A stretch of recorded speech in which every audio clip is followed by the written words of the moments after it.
Overlord 2, a 2009 game about an evil overlord wandering around being followed by a gang of drooling goblin minions. Also known as A Day Out with Asmongold is yet another unfortunate example of a creative series that grew a cult following off the back of its early entries, only to be killed off and left to the annals of time, following a less than desirable revival attempt a number of years following its heyday.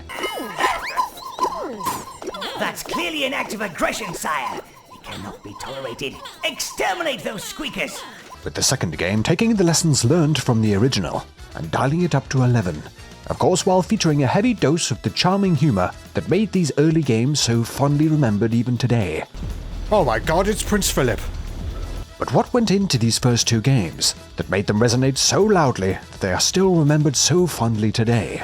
Well, let's bloody well find out. The game opens picking up from the ending of the last, with the minions now without a master looking to seek out a replacement to continue their dastardly plans, leading them to the snowy town of Nordberg on none other than Christmas Eve, or as the game calls it, Midwinter's Eve, I'm sure in an attempt to avoid legal trouble from Jesus, with one of the town's inhabitants in particular being of interest, a child, who looks so ridiculously malevolent I'm surprised they let him walk around in the first place, as he is clearly incredibly dangerous. My pa says that he was found outside Nordberg's gates. Taking control, we find that this lad is unfortunately being bullied by the other children, most likely due to his haunted Ewok-looking appearance, something that the minions have clearly picked up on too, meeting the boy and asking him to show them what he is capable of. I hate that witch boy. Getting some payback with some big balls of snow. The lad then takes things up a notch when getting his revenge on the local children. The nation mourns today with the tragic destruction of 7 local children. With this clearly impressing the minions enough for them to be convinced that this is their new potential overlord, providing the child with a small group of minions to command. Continuing the rampage, the child and his new friends begin battering everything around them, getting a chance to both get some payback, as well as getting his first experience commanding a force of bloodthirsty forces from the Netherworld. Oh. Cool. Unable to get to the main square for the Midwinter's Eve celebrations, due to their strict no demons policy, our tiny terror meets a red-haired girl, offering to show him an alternative route into the festivities, leading to getting a look at the manual control mechanics for the minions, getting to sweep over a gaggle of them to clear the way, as well as getting them into a nearby house to get them all dressed up as terrifying children, a look they do seem to enjoy.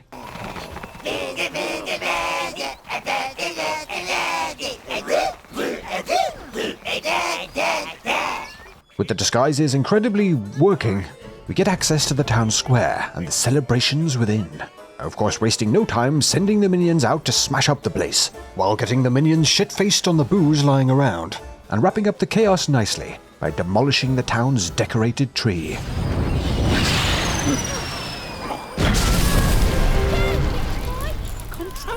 In the wake of all the chaos, an army from the Empire shows up, with the land's new bloated governor Boreas, demanding that the town give up any magic-wielding citizens to be dealt with by the Empire. With this, as you would imagine, being a selection process that doesn't take long. Now facing down an entire army of the Empire, the tiny terror looks to fall back and grow in strength, leading his small band of minions to a pack of wolves to use as mounts, and smash through the lines of the Empire's forces, stopping off to release a hulking Cyclops Yeti, and with this distraction, escape the clutches of the Empire.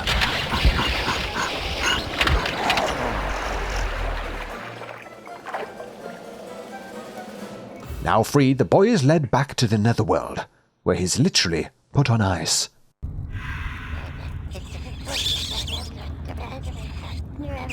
A new Overlord, you say? This is the last hope for evil? He's a little short. Whoa. Destroyed an entire legion? Bodies, screams, minion carnage? Oh, that is good news. Fire up the dragon! Looking to get back at those that wronged him and strike back at the tyrannous Empire, the boy waits and grows in power, until the day that he is ready to venture out once more, with us rejoining our hero now much larger, and once again being put to the test, getting introduced to the gates to summon a minion type to command, testing them out on the very same Cyclops from before, now rather pissed off about the whole situation. Running out into the world, we are taught about collecting life force from living creatures to fuel the supply of minions, battering the crap out of the local cute sea lions, and further angering the one-eyed deity, who ends up fighting us all the way across the area until he is taken into care by some passing, very far-out looking elves. I am Florian Greenheart, and these are the soldiers of the Sanctuary. Valiant protectors of the sanctuaries and all creatures of magic and nature. Keen to follow the elves back to their sanctuary, to pillage whatever magical Care Bear bollocks they hold within, we search around for a path to give chase. Finding such a route, we also find once again the Empire's forces, with Governor Boreas, staring at an artifact that seems to have impacted some of the troops. While Boreas stares on, I'm assuming trying to figure out whether he can eat it. What these humans fail to see is that this is in fact a spellstone, an item that unlocks magical power, and something that of course we will need to swipe back from Boreas' sweaty hands. Progressing through the caves, we once again find the elves, who close to their sanctuary are busy discussing our presence. Welcome to the sanctuary, creature of magic. No, do not let this barbarian in, Dryad. He is an enemy to all that is fluffy and adorable, like this poor fellow here.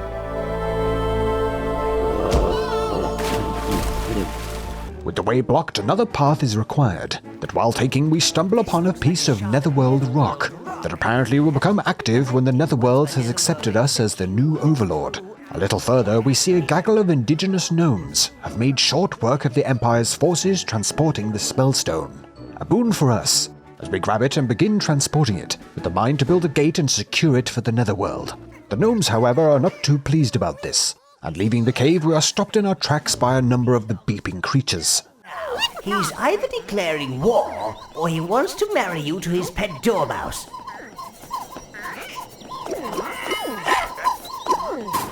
That's clearly an act of aggression, sire. It cannot be tolerated. Exterminate those squeakers! Squashing the gnomes and making yet another enemy, a portal to the Nether is finally created, despite how unstable it might look, and we are able to snag not only the spellstone, but another totem hidden around the area to unlock a tasty boost to our minion count, with this portal allowing for returning to the Netherworld and our Overlord domain, getting to check out the living quarters that can be upgraded over time. Oh my god, it's Prince Philip. But you know what is fit for royalty? Getting to enjoy the crown jewel that is the Mitch Mannix Patreon, unlocking access to ad-free, uncut, and often extended versions of the channel videos, fully exclusive videos behind the scenes, and of course your name featured in the content. It's enough to make even the most uptight tea-guzzling toff choke on their crumpet, I say. Head down to the description to find out more.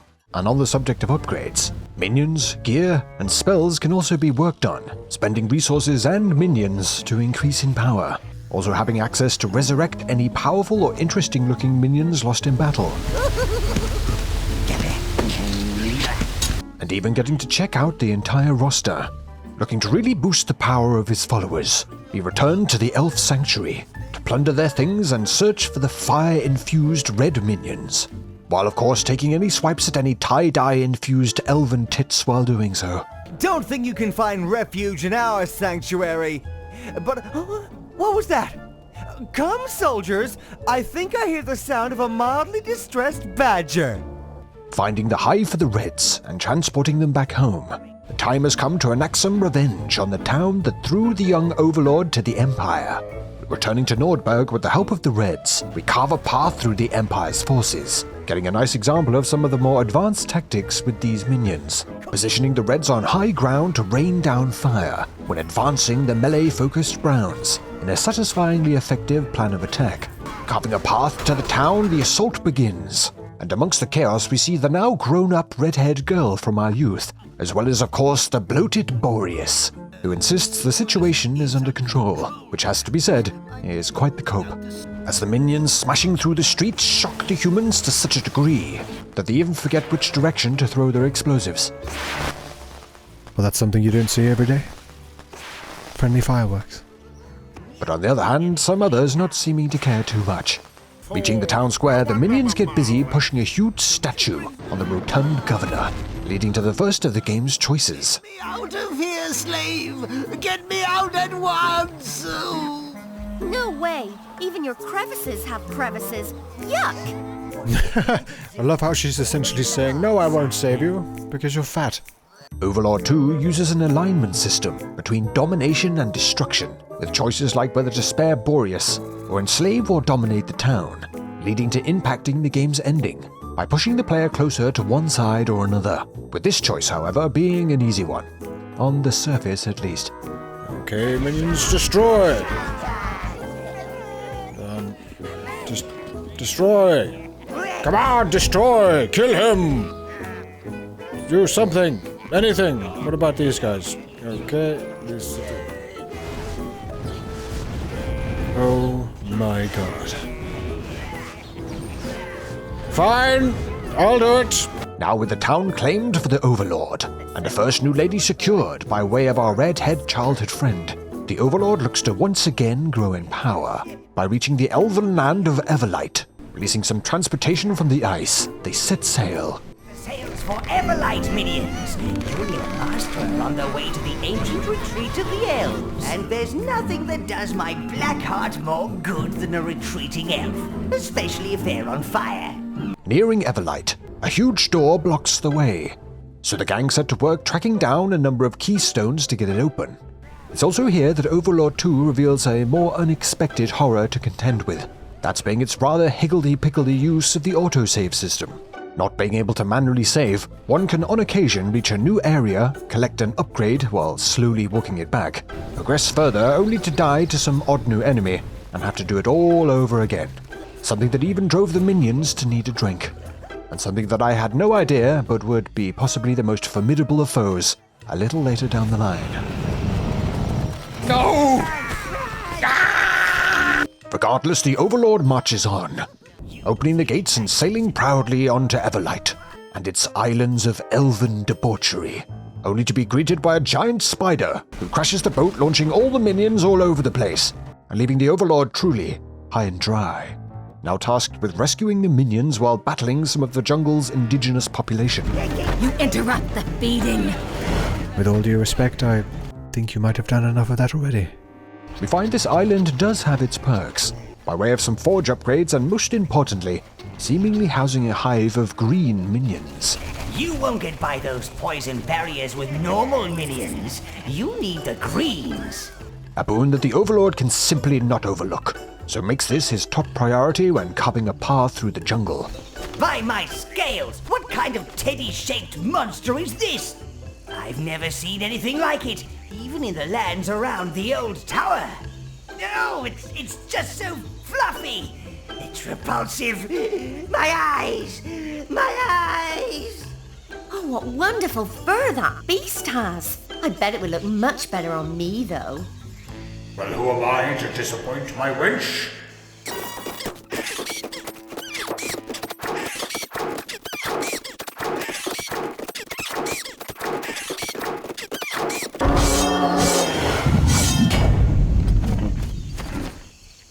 Oh, of course, nothing. I mean, why would it drop something? It's not like it implied it at all, for God's sake. Finding the green minions, which interestingly also come in the moral support variety, the Overlord and his new minions continue their search for the green hive to secure these new additions, while tussling with the elements of the jungle. Reaching a heavily guarded temple deeper into the jungle, we spy the hive within. With a more stealthy approach required, we utilize another of Overlord 2's mechanics by possessing one of the minions to reach into tight spaces, despite how oddly gross the reaction from the minions is when doing so. Oh, possess me! Possess me! It tickles! Sneaking inside and working through the temple, what can't be ignored is the gathering deeper inside, which seems to be some sort of trial, with the Empire of course accusing a woman of witchcraft.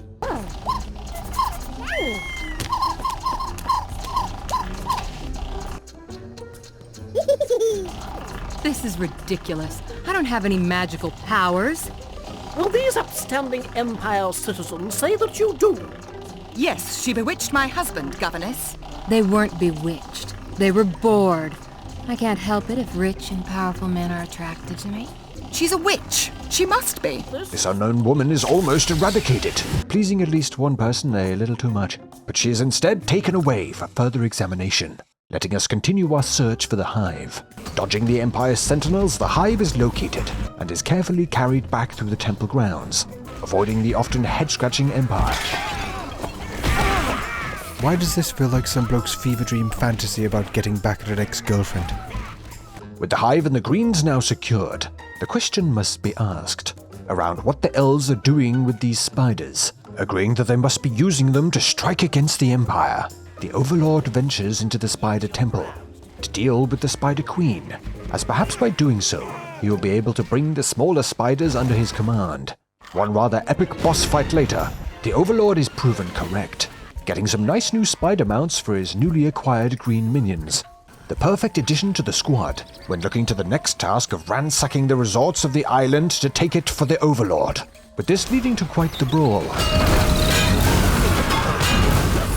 Maybe if I just stand here and stare at the wall, this will all blow over. And another choice later, obtaining some more real estate, along with a shiny new wench, Juno. Dropping off our new mistress and witnessing a bit of a catfight, Juno does have some interesting information that she knows of a group of blue minions being held captive to fight in the Empire's arena. Setting off at once and getting to take in the eyeball-searingly bright islands of the Empire. My eyes! My eyes! We progress further, being stopped in our tracks by a large catapult causing issues, especially when mixed with the minions that clearly share a single brain cell. This catapult must be dealt with, somehow. So after failing to convince the guards to simply let us in, another disguise is in order, kitting out the lads in some incredibly convincing costumes to sneak their way to the troublesome artillery. 1, 2,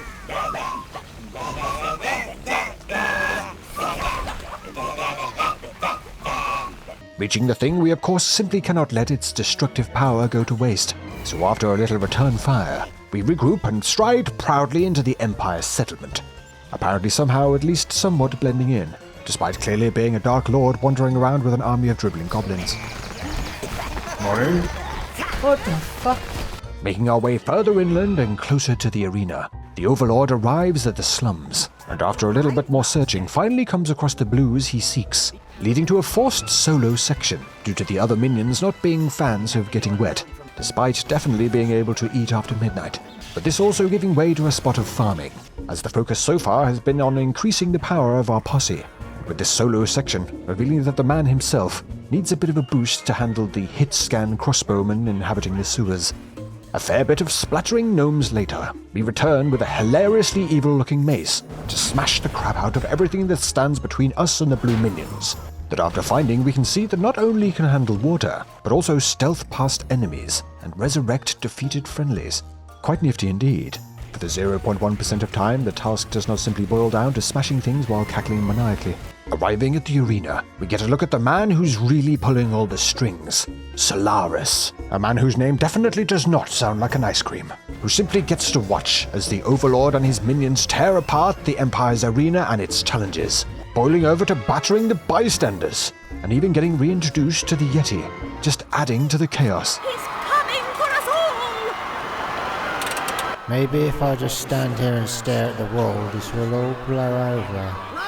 With now a fully equipped squad, the Overlord heads back to his domain, only to be greeted by a mysterious woman who claims to have foreseen all of these events, tipped off to some of the power still lingering in the domain of the previous Overlord, that just might help with powering down the Empire's anti-magic shields. Another expedition kicks off, picking up the pieces of the broken tower heart with the minds to power it back up. And it's while doing so we are interestingly propositioned by the Elven Queen, who in the wake of the Empire's growing power offers a truce to join forces and take on the Empire together, something we agree to, and with doing so get the ever-sappy Florian as a traveling companion. Where are you going? To be honest, I should have assumed you would be high. Navigating the land and piecing together the tower heart, this new alliance allows the Overlord to power up the heart directly from the magic-infused land of the elves, a task that takes its toll on the surroundings, pulling power from the Queen herself, until amazingly, she finally sees the light, or really, the darkness. No! I am no longer your queen. I see clearly now. And I wish nothing more to do with this place. Now with a fully powered Tower Heart along with a full squad of flailing madness, the Overlord now looks to take down the Empire for good, at the heart of the Empire, needing to access 3 locations to turn the Empire's catapults back at them to cut down the forces, while of course dealing with everything the Empire has got, along with an old enemy, the autosaves. Not too bad at first, but all would come crashing down once reaching the gates of the city, requiring the destruction of ranks of archers, siege towers closing in filled with troops that you need to take out, otherwise you get overwhelmed. Then more archers that set fire to everything. Then apparently a clown car of soldiers. What? Okay. Okay. Oh my god, what the hell? Followed by a gang of bombers that blow everything up, leading to another fight with a shielded squad, then finally an entire outpost, all while being fired down on by artillery that can kill you in one shot. And if you die, then it's right back to the start of it all, to try again. How very 2009. It's here in particular I wondered why the choice was made to not only make the minions a finite resource, but also tie them to the upgrade system, needing to spend minions to upgrade. So at this point I had completely run out of the straight up melee type minion, and didn't particularly fancy another round of standing for hours farming gnomes. So set about completing this with the other types. Quite the debacle indeed, and after quite a while of trial and error, making progress, carefully working through the other outpost, finally reaching the area to power up the last catapult, and this happened. Where's the... No. No. No, move it. Move it. Oh my god. No. No. No, don't tell me. No! No! You've locked me in here! You've betrayed your master! Ah! God damn it! The bloody thing's not saved! So now soft-locked, reloaded and started again, this time making it through, despite how insanely pissed at the minions I had become. Wait, what is going on? Oh great. You know what, at this point, I don't even know why you're here. I mean, you can't even kill a duck. Finally taking down the magic barrier and blasting down the gates, the Overlord storms inside to deal with the last remaining forces between him and the leader Solaris. The enemy approaches, Commander! Ready your bombs! Ready your bums? Well, that might take a while. Although I can see yours is ready. Getting another visit from the mysterious woman, we find out that she is actually the First Lady from the previous game, which would explain all the warnings about what would happen. But we have no time for that, as we set to work tracking down the main man Solaris, and after doing so it is revealed that the bungling tit Florian is in fact the man behind all of this, gathering magic using the Empire to use for his own diabolical scheming. Jumping down into the magic depths to power himself up into a disgusting blob monster that would make even Resident Evil developers giggle. We set about using the entire roster, including one single Chad of a Brown minion because I ran out of the bastards, to take down the slithering mass, as it is broken down and beaten, winning the day and putting a stop to Solaris and his magical ballbaggery. In victory, we are rewarded with one of the 3 endings, depending on where the player lands in the alignment system, with this outing leading to a nice balance between the two, setting fire to only what takes our fancy, when ordering around the humans to fetch yet another tipple for our minion hordes. Leaving me clearly understanding why so many years later this series is remembered, for its early entries at least, even despite having so many more contemporary options. From a gameplay perspective is still disturbingly good fun, getting to grips with the creative pseudo-RTS style commanding of the minions, of course enhanced incredibly by the writing of none other than Terry Pratchett's daughter, Rihanna, with the game still, as we have seen, having some rough edges, but a title crafted from the ground up to be the most entertaining satirical dark humor fantasy romp that it can, working perfectly with its creative mechanics and bonkers delivery. But enough from me, what do you think? Have you played the Overlord games, or have any other games you would like to see coming up on the channel? As always, I'm keen to get your thoughts down in the comments, and if it's another bonkers outing you're looking for, and I'm sure you'll enjoy the entire playlist of them coming up in just a few moments. Huge thank you to my patrons as always. If you're interested in ad-free, uncut versions of the channel videos, fully exclusive videos, and getting your name in every single one of them, then check out the link below. Thanks again, and I'll see you in the next one.